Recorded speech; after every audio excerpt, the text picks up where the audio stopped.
am na ci ñaar yooyu bu nar a manqué na xam-xam bi manqué te yar bi des fa nee na ndax yar moo gën lépp lu mën ci doon mu mel ni kon xam-xam am na solo lool waaye yaru ko ëpp solo ndax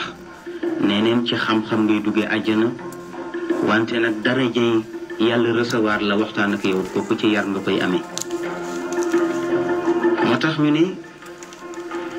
yonent bi sallallahu alayhi wa sallam yàlla daf ko yar ba noppi soog koo xamal moo tax mu wax ni addabani rabbi fa ahsana ta'dibi sama borom moo ma yar te rafetal na sama yar moo tax ñamu doon jàngal ñëpp nekk ay boroomi xam-xam nekk itam ay boroomi yar yu ma sëkk ndax ki leen jàngal def di boroom xam-xam di boroom yar mu mel ni dafa am ñaari puissance yu nga xam ne su leen yar lalul mën naa jur ak mbewte mu di puissance su xam-xam ak alal